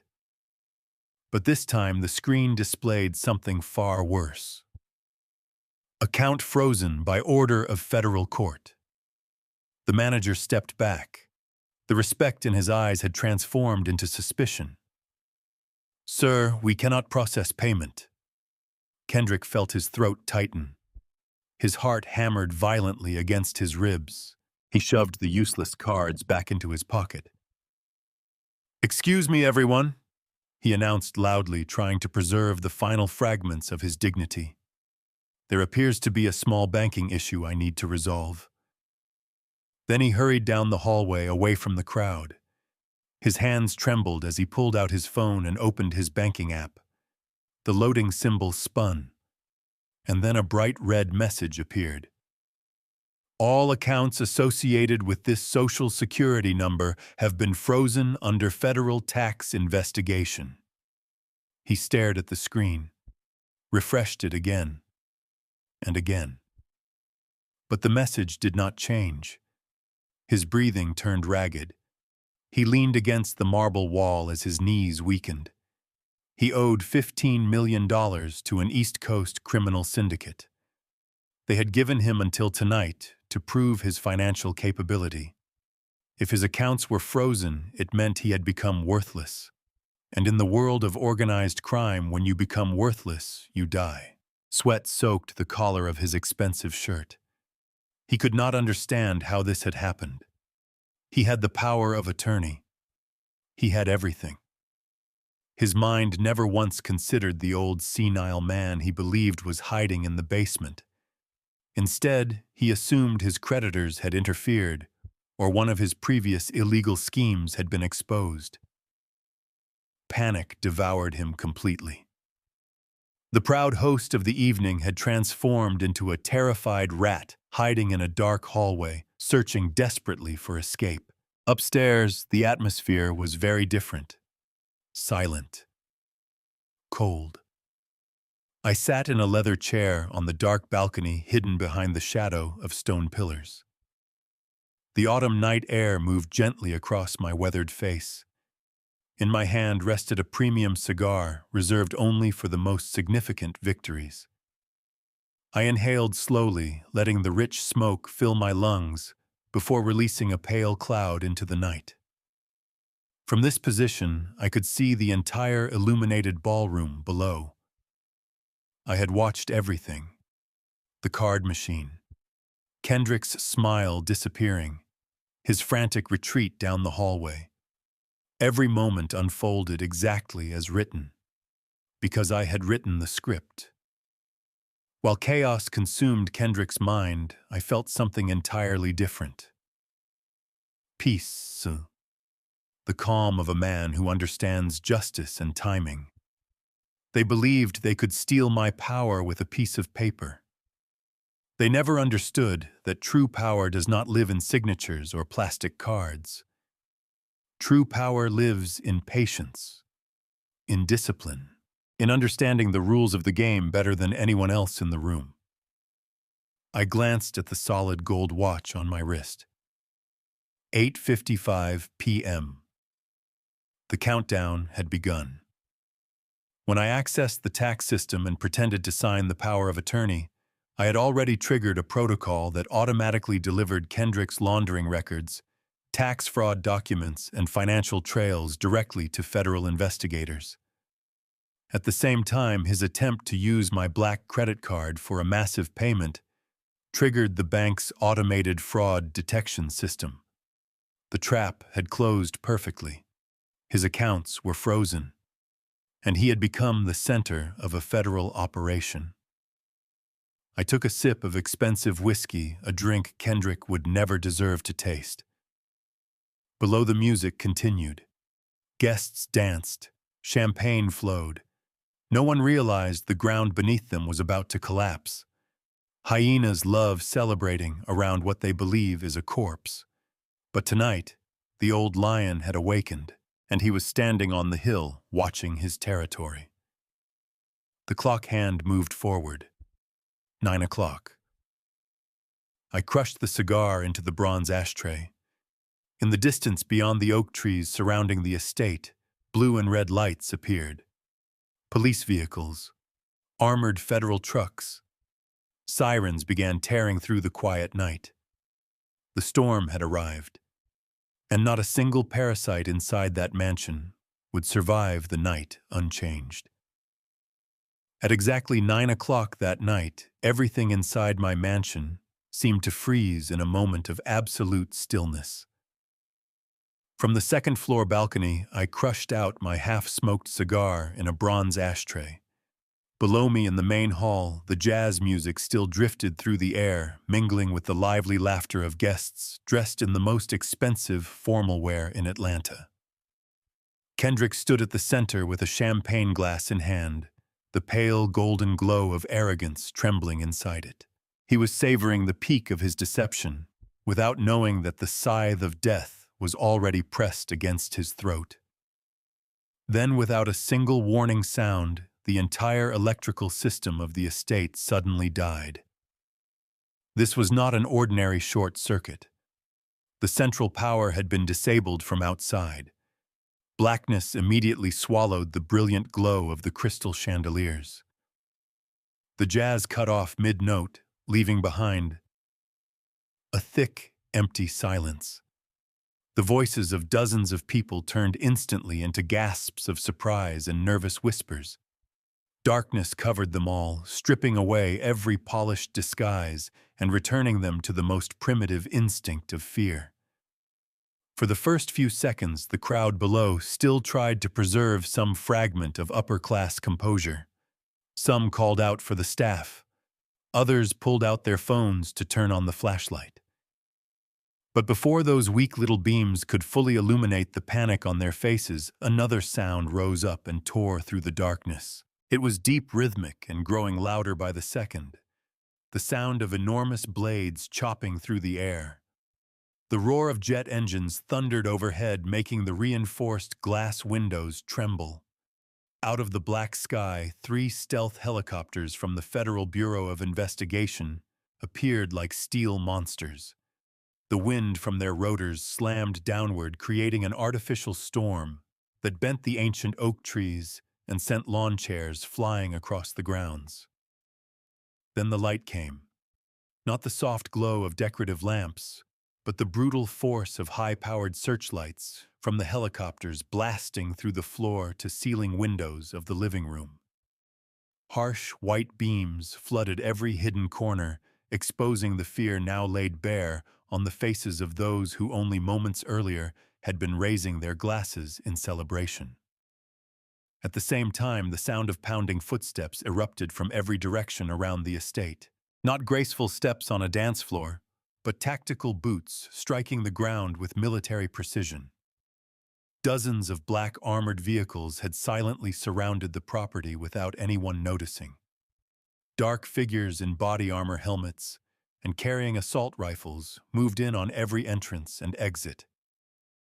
Federal agents. Everyone on the ground. Hands behind your heads. The amplified voice came through a loudspeaker, dry and commanding, shattering every illusion of safety the elite guests had been clinging to. The crash of breaking glass followed as agents from the IRS Criminal Investigation Division smashed through the main doors with battering tools. They flooded into the grand hall like an unstoppable black tide. Flashlights mounted on their rifles swept wildly across the room, scanning silk gowns and custom-made suits. Dozens of red laser dots danced over the chests of panicked partygoers. The living room became a scene of absolute chaos. Every trace of fake elegance was crushed beneath the boots of federal law. The distinguished guests, the same people Kendrick had proudly introduced as Atlanta's finest, now screamed like frightened animals. They shoved and trampled one another, searching for somewhere to hide. Expensive crystal champagne glasses slipped from their hands and shattered across the hardwood floor. The pale gold liquid spread across the ground, mixing with glittering shards of glass beneath the rifle lights. A celebrated physician, who normally carried himself with perfect calm, collapsed to the floor, clutching his head and shaking uncontrollably. A proud bank executive slipped on spilled wine, her expensive gown tearing open at the knee as she crawled across the floor in humiliation. No one cared about appearances anymore. No one remembered Kendrick's empty promises of investment and prosperity. In front of the black barrels of federal rifles, every one of them became small, pathetic, and weak. I stood in the shadows of the balcony, my eyes cold, as I watched every movement below. Everything unfolded fast, precise, and ruthless, exactly as I had planned. My attention settled on Nia. The ridiculous parasite who had been flaunting my wife's pearl necklace only moments ago was now sprawled on the floor near the banquet table. She curled into herself, both hands locked over her head, hair wild and disheveled. Her bright red slit gown now looked like a filthy rag smeared with spilled food and wine. One agent stepped toward her, aimed his weapon downward, and ordered her face to the floor. Nia burst into sobs, her shrill voice cutting through the room in pure desperation. Her red, polished fingers still clutched at the pearls around her neck, as if afraid someone might steal them. She did not yet know that by tomorrow that necklace would be returned to its rightful place, while she would be facing criminal charges for possession of stolen property. In the center of that chaos, Kendrick remained standing. He did not drop to the floor like the others. He stood there rooted to the spot, his eyes bulging, as he stared at the armed agents storming in around him. All the blood had drained from his face. Sweat poured from his forehead, down the collar of his designer shirt. He seemed unable to comprehend what was happening. His limited mind could not process the collapse before him. Only minutes earlier, he had been a king in possession of $20 million in assets. He had already been planning how to use it to pay off the $15 million debt he owed to the Miami mob. He believed completely that he controlled the game. But now his kingdom was being crushed beneath the full force of the American justice system. Then terror gave way to madness. Kendrick refused to accept it. The arrogant ego of a con man had smothered what little reason he possessed. When two large federal agents in body armor advanced toward him with steel handcuffs ready in their hands, Kendrick suddenly staggered backward and began shouting. "What the hell are you doing?" he screamed, his voice warped with fear, though still trying to sound powerful. "You have no right to storm into my house like this. This is private property. Do you know who I am? I am the Chief Executive Officer of Sterling Vanguard. I have the best lawyers in this city. You will pay for this violation." His hollow threats vanished under the barked commands of armed officers. The agents did not slow their steps. They moved closer, rifles leveled at his chest, forcing him backward toward the wall. "Get on the ground now. Hands behind your head," one of the agents shouted with the full weight of state power in his voice. But Kendrick had completely lost his mind. He refused to comply. Instead, he fumbled inside his inner jacket pocket. The sudden motion made the agents instantly chamber their weapons with hard metallic clicks. "Take your hand out of your pocket slowly, or we will fire." The second agent warned him, finger already on the trigger. "Do not shoot, I am not armed," Kendrick cried in panic. His shaking hand pulled out a rolled document. It was the power of attorney. The same document he had forced me to sign in my office that afternoon. The paper bearing the shaky signature of a supposedly senile old man, the same paper he believed was his salvation, his universal key to control everything in this kingdom. He unfolded it with trembling fingers and held it high in front of the agent's rifles, as though it were a shield made of steel.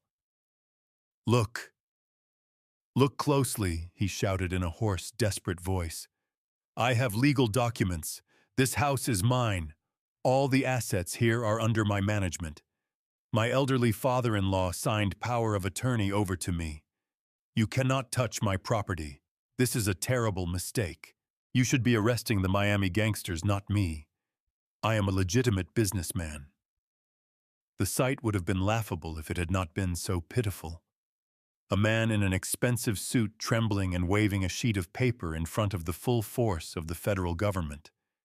He still believed the words on that page could protect him from the crimes he had committed. He did not understand that the very document he held aloft while claiming ownership was the death sentence that would destroy him.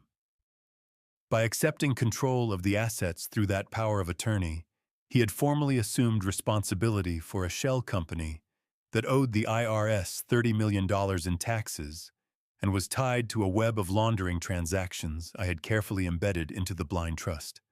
He was literally holding up his own indictment and demanding rights under it. Greed had made him so stupid that he dug his own grave far deeper than anyone else ever could have. The agents did not care about the paper in his hands. Their orders had already been given and their target identified. In one swift professional motion, one of them slapped the document from his grasp. The power of attorney fluttered down onto the floor, soaking in spilled red wine and drifting among the shards of broken glass. Before Kendrick could react, the agent drove him face first onto the ground. A knee slammed into his back, pinning him against the hardwood. His arms were jerked violently behind him. Cold steel handcuffs snapped shut around his wrists. Kendrick screamed in pain, his face scraping against broken debris on the floor, but no one showed the slightest pity. The arrogance of a delusional parasite had been shattered completely, replaced by the naked and merciless truth. He had lost everything. No money, no power, no imaginary kingdom, no chance to undo what he had done. The golden trap had closed, and the greedy rat had finally been crushed beneath the wheels of justice. I remained there on the shadowed balcony, looking down at the miserable end of my enemy, and the smile on my lips grew colder and colder. The game was over, and the only true winner is always the one who stays silent until the final moment. At exactly 9 o'clock that night, everything inside my mansion seemed to seize for one moment in absolute stillness. From the second-floor balcony, I crushed out my half-smoked cigar in the bronze ashtray. Below me in the main hall, the jazz still flowed softly, blending with the cheerful laughter of guests dressed in the most expensive formal wear in all of Atlanta. Kendrick stood at the center with a glass of champagne in his hand, the pale golden shimmer inside it glowing with arrogance. He was savoring the summit of his deception, without realizing that the blade of death was already pressed to his throat. And then, without a single warning sound, the entire electrical system of the estate suddenly died. This was not an ordinary power failure. The central breaker had been disabled from outside. Black darkness instantly swallowed the brilliant light of the crystal chandeliers. The jazz cut off mid-melody, leaving behind a thick and empty silence. The laughter and chatter of dozens of people instantly turned into startled gasps and anxious whispers. Darkness covered them all, stripping away every glamorous disguise and returning them to the most primitive instinct of fear. For the first few seconds, the crowd below still tried to preserve a little of their upper-class composure. Some called for the staff, others pulled out their phones to use the flashlight. But before those weak little beams could illuminate the panic on their faces, another sound began to rise and tear through the silence. It was deep and rhythmic and growing louder by the second. The sound of enormous rotor blades slicing through the air. The roar of engines thundered overhead and shook even the thick, reinforced windows. From the black sky above, 3 stealth helicopters of the Federal Bureau of Investigation appeared like steel monsters. Wind from their rotors blasted downward, creating an artificial storm that bent the ancient oaks and sent the chairs on the lawn flying. Then the light came.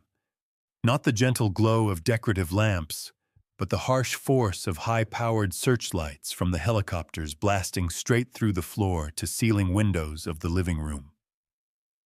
Those white beams carried overwhelming force, exposing every hidden corner and revealing the fear on the faces of the very people who only moments earlier had been raising their glasses in celebration. At the same time, from every side of the estate, the sound of pounding footsteps erupted.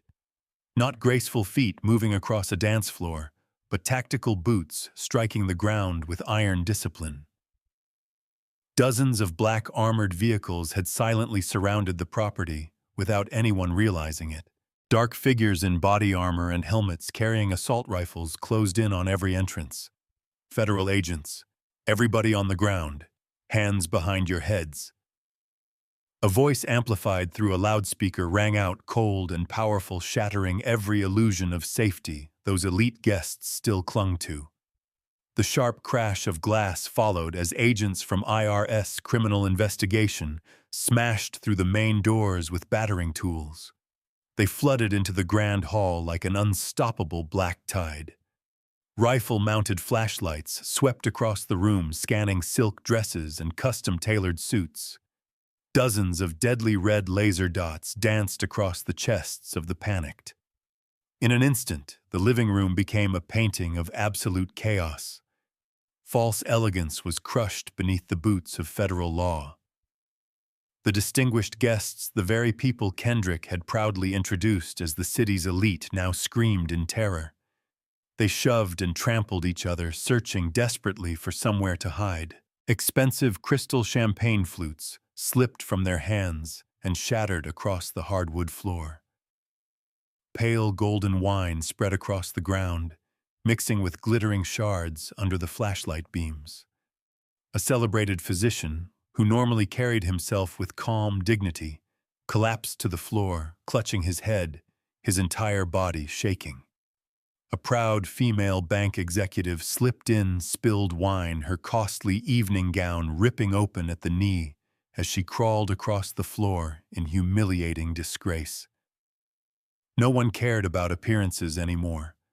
No one remembered Kendrick's hollow promises of investment and success. In front of the black barrels of federal rifles, every one of them became small and pathetic. I remained in the darkness of the balcony, watching every movement below with cold eyes. Everything unfolded quickly, precisely, mercilessly, exactly as I had planned. My gaze settled on Nia, that ridiculous parasite who moments ago had been flaunting my wife's pearl necklace, was now sprawled on the floor beside the banquet table. She curled into herself with both hands over her head, her hair wild and ruined. Her bright red slit gown now looked like a filthy rag stained with food and spilled wine. An agent stepped toward her, aimed his weapon downward, and ordered her face to the floor. Nia broke into hysterical sobs, her shrill voice cutting through the room in pure despair. Her red, polished fingers still clutched at the pearls around her neck, as if terrified someone might take them. She had no idea that by tomorrow, those pearls would be returned to where they truly belonged, while she would be facing criminal charges for possession of stolen property. In the middle of all that chaos, Kendrick remained frozen in the center of the room. He did not lie down like the others. He stood there, as if his feet had been nailed to the floor, his eyes bulging as he stared at the armed agents storming in around him. His face had gone completely bloodless. Sweat poured down from his forehead into the collar of his expensive shirt. He seemed incapable of understanding what was happening. His limited mind could not process the collapse before him. Only minutes earlier, he had been a king master of $20 million in assets. He had already been planning how to pay off the $15 million he owed to the Miami mob. He believed he had total control of the game. But now his kingdom was collapsing under the absolute force of the American justice system. Then absolute panic gave way to madness. Kendrick refused to accept the truth. The arrogance of a con man had blinded what little reason he had left. When two large federal agents in body armor advanced toward him, with cold steel handcuffs ready in their hands, Kendrick suddenly staggered backward and began shouting. "What the hell are you doing?" he screamed. his voice cracked by fear, though he still tried to sound powerful. "You have no right to storm into my house like this. This is private property. Do you know who I am? I am the Chief Executive Officer of Sterling Vanguard. I have the best lawyers in this city. You will pay for this violation." His hollow threats vanished beneath the barked commands of armed officers. The two agents did not slow. They moved closer, their rifles leveled at his chest, forcing him backward toward the wall. "Get on the ground. Hands behind your head," one of the agents shouted with the full weight of state power in his voice. But Kendrick had completely lost his mind. He refused to comply. Instead, he fumbled inside the inner pocket of his jacket. The sudden movement made the agents instantly ready their weapons with sharp metallic clicks. "Take your hand out of your pocket slowly, or we will fire." The second agent warned him, finger already on the trigger. "Do not shoot." "I am not armed," Kendrick cried, and with trembling fingers he pulled out a rolled document. It was the power of attorney. The same document he had forced me to sign in my office that afternoon. The paper carrying the shaky signature of a supposedly senile old man, the very paper he believed was his salvation, his miracle key to manipulate the entire kingdom. He unfolded it with shaking hands and held it high before the agents' rifles as if it were a steel shield capable of stopping bullets. "Look! Look carefully," he shouted in a hoarse, desperate voice. "I have legal documents. This house is mine. Everything here is under my control. My elderly father-in-law signed power of attorney over to me. You cannot touch my property. This is a serious mistake. You should be arresting the mob in Miami, not me. I am a legitimate businessman." The sight was pitiful and absurd. A man in an expensive suit, trembling and waving a thin sheet of paper against the full might of federal financial crime enforcement. He still believed the words printed on that paper would shield him from the crimes he had committed. He did not understand that the very document he was holding up and shouting ownership through was the death sentence that would destroy him. By accepting control of the assets through that paper, he had formally assumed responsibility for a shell company owing the Internal Revenue Service $30 million in taxes and tied to a whole chain of laundering transactions I had carefully planted within the blind trust. He was literally holding his own sentence in his hands and demanding his rights under it. Greed had made him so stupid that he had dug his own grave far deeper than anyone else ever could. The agents paid no attention to the paper. For them, the order had been given and the target identified. In one swift, professional movement, one of them slapped the document from his hand.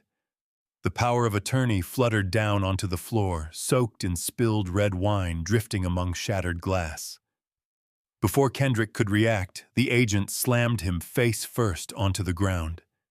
A knee drove into his back, pinning him against the hardwood. His arms were yanked violently behind him.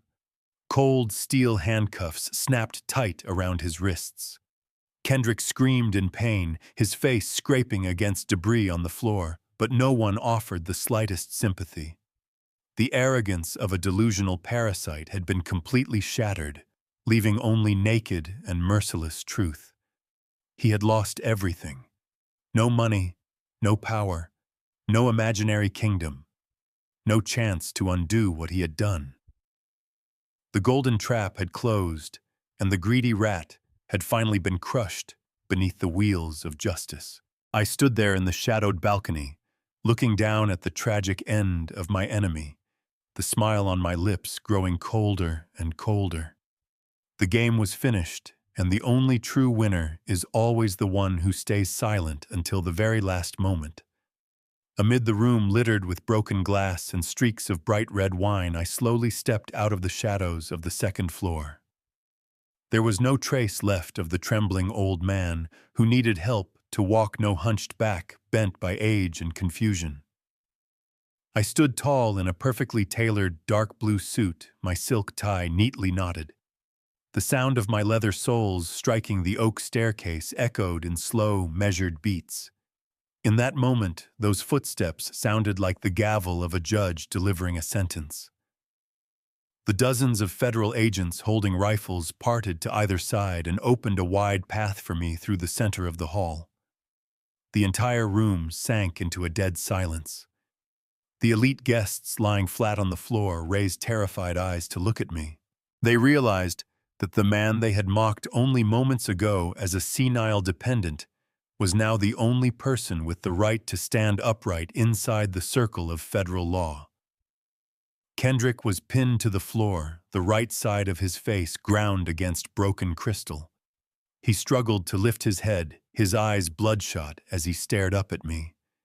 Confusion and total panic were written all over his sweat-soaked face.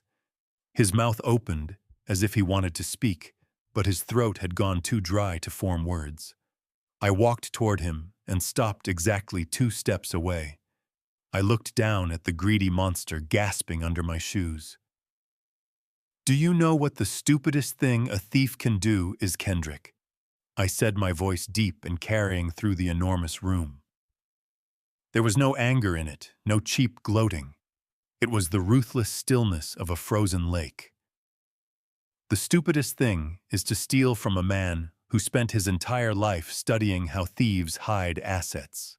Did you really think that a former senior IRS investigator, a man who helped bring down dozens of transnational laundering networks, would hand over his entire fortune just because of a piece of paper printed off the internet? Kendrick panted wildly, his chest rising and falling in violent bursts.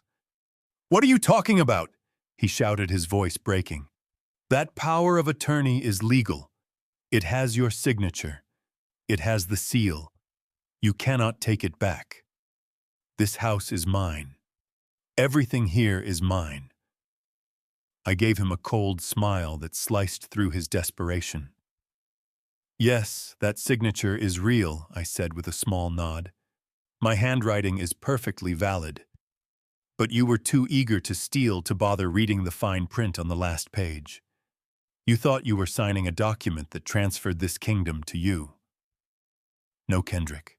This estate, the supercars in the garage, the bank accounts, the entire $20 million in assets you have been drooling over have not been my personal property for the last 10 years.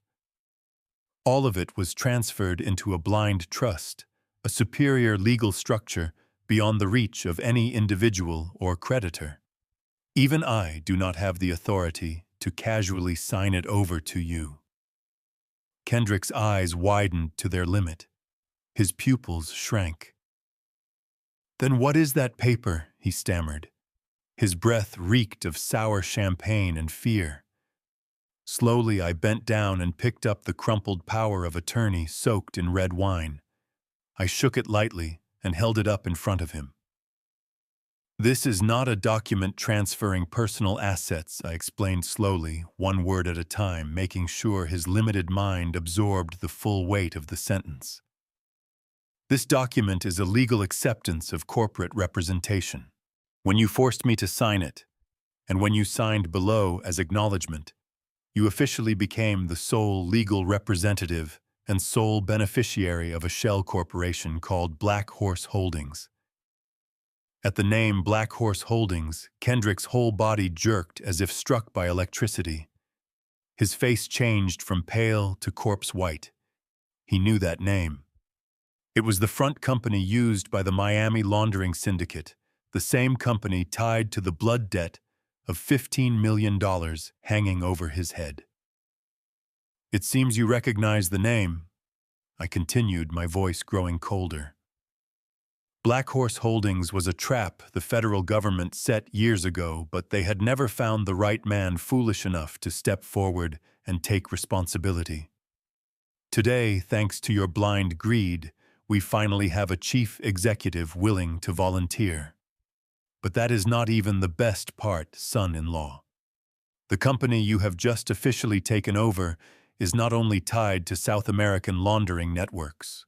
It is also carrying a massive debt of $30 million in corporate income taxes and fraud penalties owed to the Internal Revenue Service.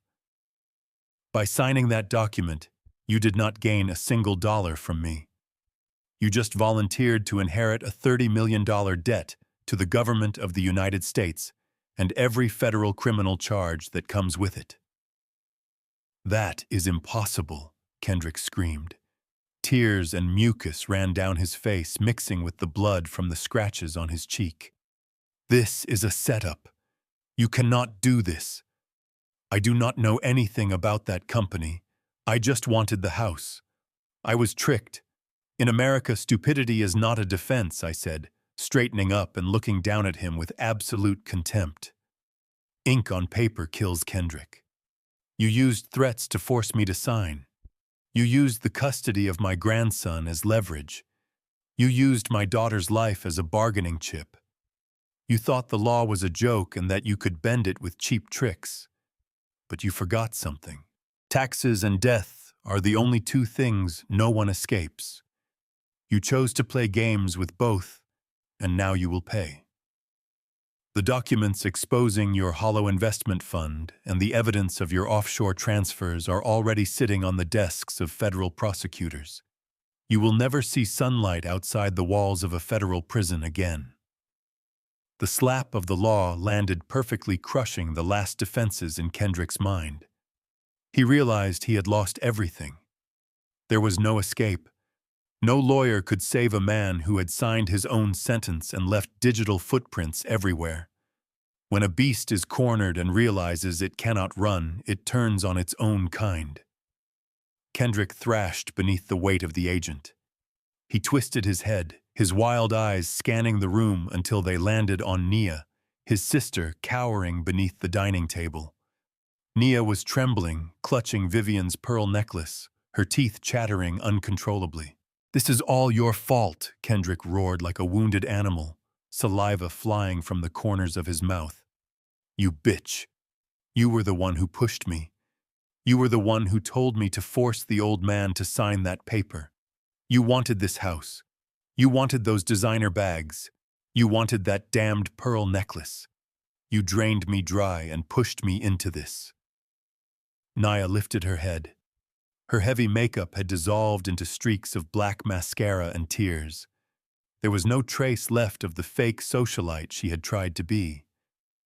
"You are out of your mind," Nia screamed back in her shrill voice. "You are the failure. A fake executive with not a dollar to your name. You borrowed from gangsters, you gambled it away on crypto, and now you blame me. I am your sister. I knew nothing about your business. You did this to yourself, you coward." Brother and sister, two parasites who only moments earlier had been toasting together and dividing my property in their imaginations, now turned on each other with the foulest insults in front of dozens of horrified guests. The spectacle was so filthy and grotesque that some witnesses turned their faces away in disgust. The mask of family loyalty had been ripped away, exposing greed, selfishness, and rot down to the bone. "We are both going down," Kendrick laughed madly. "I will tell them everything. I will tell the police how you used stolen credit cards to go shopping. You think you are getting out of this, you whore. You are going to prison with me." The federal agents had no patience to listen to this dogfight any longer. Enough, one tall agent barked. He grabbed Kendrick by the collar and hauled him violently to his feet. The steel cuffs bit so tightly into his wrists that blood began to bead. On the other side of the room, two female agents dragged Nia out from under the table.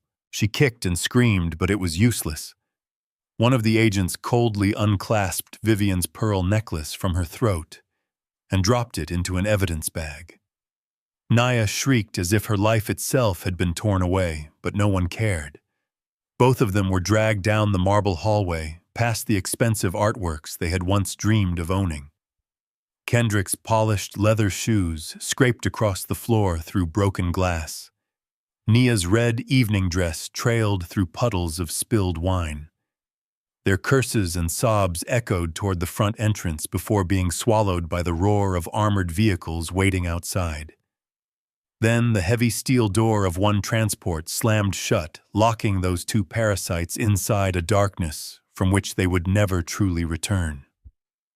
I stood quietly in the ruined hall and watched the flashing blue and red lights of the convoy disappear beyond the great iron gates of the estate. The air still carried the smell of gun oil, sour wine, and fear, but deep in my veins, a perfect sense of cleansing spread through me. My kingdom had been stained, but the fire of justice had burned every poisonous seed away and purified every corner of the house. The hyenas had been swept out, returning eternal dignity to the land that my late wife and I had built with sweat and sacrifice. The trap had closed, the net had been drawn in, and the old lion could now walk slowly back to his throne in the silence of a victorious night, without a single scratch.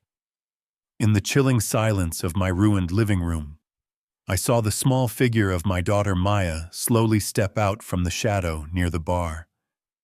Her eyes were wide with horror as she stared at the scene before her.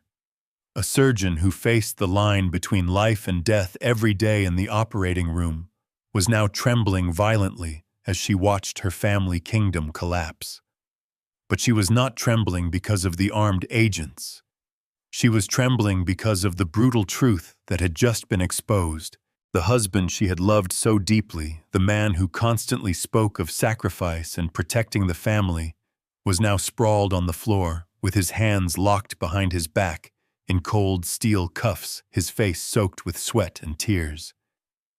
Kendrick looked up and saw Maya, and in his eyes flashed the final desperate hope of a drowning man.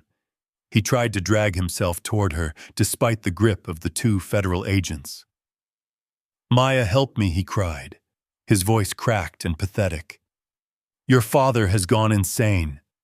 He set me up. I swear, I did all of this for our family, for our child's future. I only wanted to protect this wealth from his confusion. You are a doctor. You know his condition. Tell them, please tell them, to let me go." His vile lies echoed through the vast room, like one final knife thrust into the compassion of a wife. But Maya was no longer the blind woman she had been only hours ago. The intelligence of a surgeon had helped her connect every piece. The lies about my health, the rushed power of attorney at the dinner table, the cold dismissal during the party, and now the $30 million tax fraud case. The velvet curtain of falsehood had been ripped away completely, revealing a demon in human skin. Maya walked slowly toward Kendrick. Her high heels crushed the broken crystal underfoot, producing dry, cracking sounds. The whole room seemed to hold its breath. Even the federal agents stepped back slightly, allowing space for a judgment that belonged to the family. When Maya stopped directly in front of Kendrick, she looked down at him from above. There were no tears left in her eyes, no pity, no softness.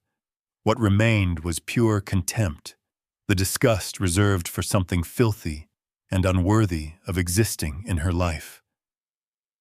"You lied to me," Maya said, her voice low and cold enough to make the air shiver. "You used my love as a weapon against my own father. You made me believe he was losing his mind so that you could steal this house, steal everything he spent his life building. You did not do this for family. You did this for your own greed and your own cowardice." Kendrick still tried to deny it, saliva gathering at the corners of his mouth. "No, Maya, listen to me. It is not what you think," he stammered. But before he could spit out another filthy lie, Maya raised her hand. The slap cracked through the room, dry and sharp, splitting the silence of the mansion. The force of it snapped Kendrick's head violently to one side. A vivid red mark appeared instantly across his filthy, tear-streaked face. It was not the slap of ordinary anger. It was the punishment of a woman who had awakened of a mother, defending her true home from the claws of a traitor. That slap carried all the humiliation, all the betrayal, all the cleansing force of truth. It shattered the last scraps of false pride inside that cowardly man. Kendrick froze in shock. He could not believe that the wife who had always been gentle and obedient had struck him so decisively in front of everyone. Then he collapsed, lowered his head to the floor, and began to cry miserably, his broken sobs sounding like the whimpering of a beaten stray dog. That was when I stepped forward. I would not allow my daughter to stand even 1 second longer in front of this piece of human filth. I wrapped one strong arm around Maya's shoulders and pulled her back, shielding her inside the broad safety of my chest. The warmth of a father, the steadiness of an ancient oak that had survived countless storms, immediately surrounded her. She buried her face against my shoulder, and at last the tears she had held back for so long began to fall. But these were tears of release, not despair. "Do not dirty your hands for a man like this, my daughter." I whispered, my voice deep and steady. "I am here now. Our kingdom is still safe. No one will ever hurt you or my grandson again. I have swept this trash out of your life." I lifted my eyes to the federal agents and gave them a slight nod.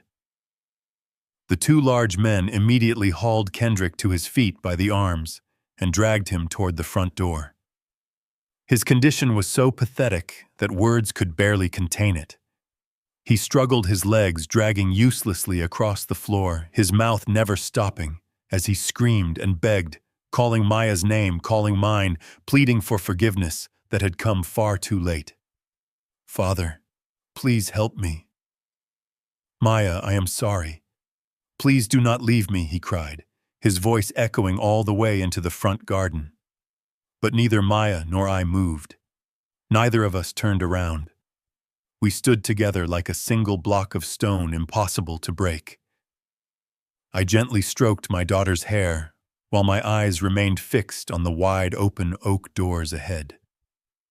The flashing blue and red lights of the police vehicles spilled into the grand hall and illuminated my face, calm and merciless, the face of the law itself. When they shoved Kendrick into the back seat of the armored vehicle, his screams were cut off behind the thick metal door. That moment was the final period at the end of a lie that had lasted for years. Taxes and death are the only two things no one escapes in America. I murmured softly, just loud enough for myself and my daughter to hear. And when a coward tries to outrun both, he gets crushed without mercy. Maya tightened her grip around my arm. She had learned the bitterest and most necessary lesson of her life. Love can be blind, but the dignity of family must always remain clear-sighted. The kingdom of Caldwell had been purified, and from that night on, a new era of truth would begin. The dawn of the next morning carried an atmosphere so clear and strangely peaceful that it felt almost unreal. Pale golden sunlight slanted through the branches of the ancient oak trees, driving away the thick darkness that had clung to the house the night before. Redbirds had begun singing on the branches, creating a song of nature that replaced the shrill sirens and the tearing roar of helicopter rotors. I stepped out onto the veranda and drew in a long breath of the morning air. The scent of dew on fresh grass, the smell of damp earth, and the scent of freedom blended into one. Out in the front courtyard, the scorched tire marks from the night before were still carved into the gravel, but the trash that had created them was being removed with ruthless efficiency. 3 heavy federal tow trucks were slowly hauling Kendrick's gleaming Bentley and his 2 expensive sports cars out through the main gate.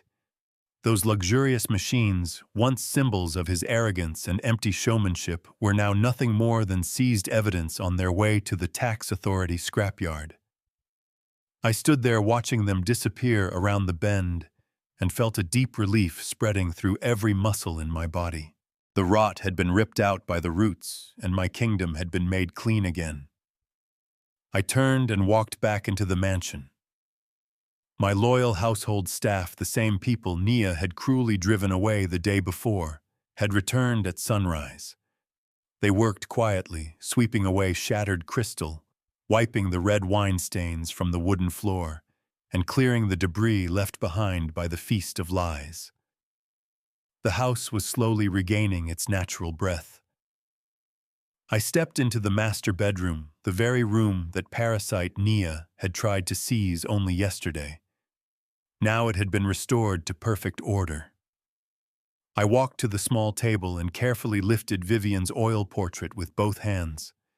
The carved wooden frame had a small crack at one corner from the fall, but my wife's face, her radiant smile and gentle eyes remained untouched and unbroken. I carried the portrait into the living room and hung it back on the old nail above the fireplace with my own hands. Then I stepped back and looked at her in the morning light. "We did it, Vivian," I whispered into the stillness. "Our kingdom is safe." The soul of the house had returned to its rightful place, reigning above everything once more, watching over and protecting the ones who truly deserved it. Then, from the staircase, I heard soft footsteps that broke the silence of my thoughts. Maya was slowly walking down, carrying her little son in her arms, my only grandson.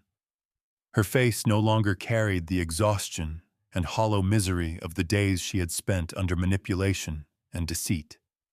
Her eyes were still slightly swollen from the tears of the night before, but they had regained the clarity and strength of a mother who was ready to do anything to protect her child. Maya came toward me with a gentle smile and placed the baby into my arms. The little boy reached out his tiny, chubby hand, wrapped it around my rough finger, and burst into a bubbling laugh. That clear, innocent laughter rang through the wide living room, like a cool spring washing away every trace of hatred and every dark scheme that had poisoned this house. I held that small life against my chest and felt the heartbeat of a new generation, a strong continuation of the Caldwell legacy. There was no money and no power in the world that could equal the value of that one peaceful moment. Maya quietly walked into the kitchen, and a few minutes later she returned carrying a steaming cup of black coffee. She placed it on the small wooden table beside my armchair, and then sat down on the sofa across from me. There was no need for apologies, now no need for explanations. Understanding had joined father and daughter more deeply than ever before. I took a sip of the coffee. It was bitter and dark, yet its aftertaste was soft and strangely sweet.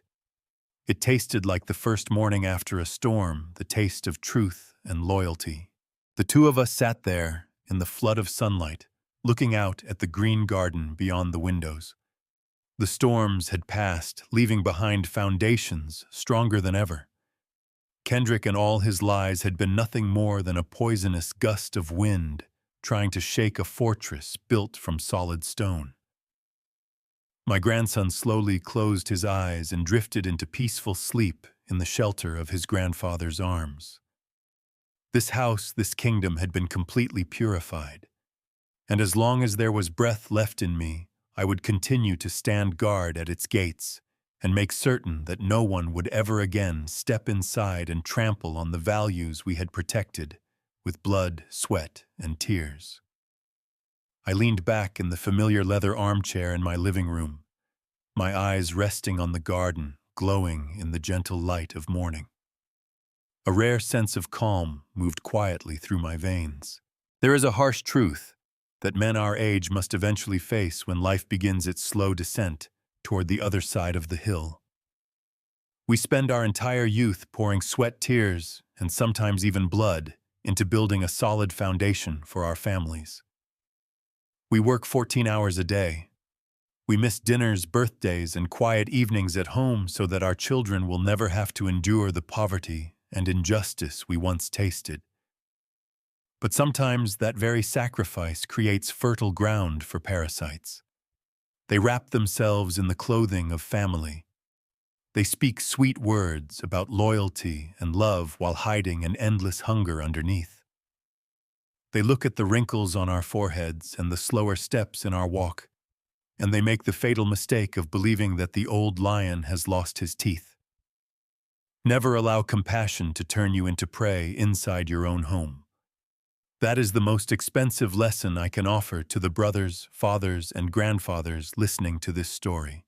Compassion is a beautiful emotion. It proves that we are still human beings with hearts. But when compassion is given to the wrong people, it becomes poison. Poison that can destroy you and the future of the people you love most. Kendrick and Nia exploited the love I had for my daughter to build their trap.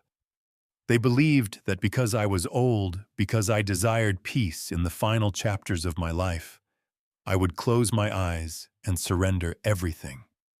But they misunderstood something fundamental. The line between the compassion of a father and the authority of a king is a red line that must never be crossed. Love is something we give freely. Respect must always be paid for. Never confuse those two principles. You can love your children and your family with every breath in your body, but access to your legacy, to the things you built with the best years of your life, must be earned through respect and gratitude. No one has the right to sit comfortably inside your kingdom if they have not shed even a single drop of sweat to help build it. The moment a manipulator enters your home and begins trampling on your dignity, the moment they mock the sacred memories of your family, that relationship is over. At that point, you are no longer dealing with family. You are dealing with an enemy. And when facing an enemy, there is only one rule: remove them completely. Take away their power. Cut off the roots of their influence. Leave no seed behind that could grow again. Sending Kendrick to prison was not an act of revenge. It was sanitation.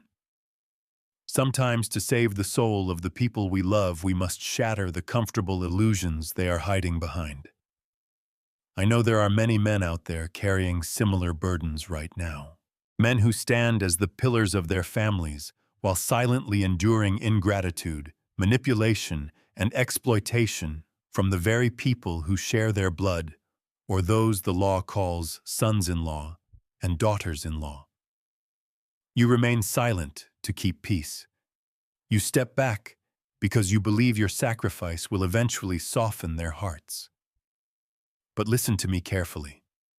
Weakness only feeds monsters, and monsters grow hungrier every time they are tolerated. If you find yourself in that situation, if your legacy and your dignity are under threat, remember the story of Harrison Caldwell. Stand up straight, take back control, and remind them who truly controls the board. Now I want to hear your story. Have you ever had to make the painful decision to cut ties with a toxic family member in order to protect your peace or your legacy? Have you ever had to take harsh measures to teach a parasite the price of respect? Leave your story in the comments below. I read every single one because behind every story, there is blood, tears, and the quiet strength of men who refuse to surrender to injustice.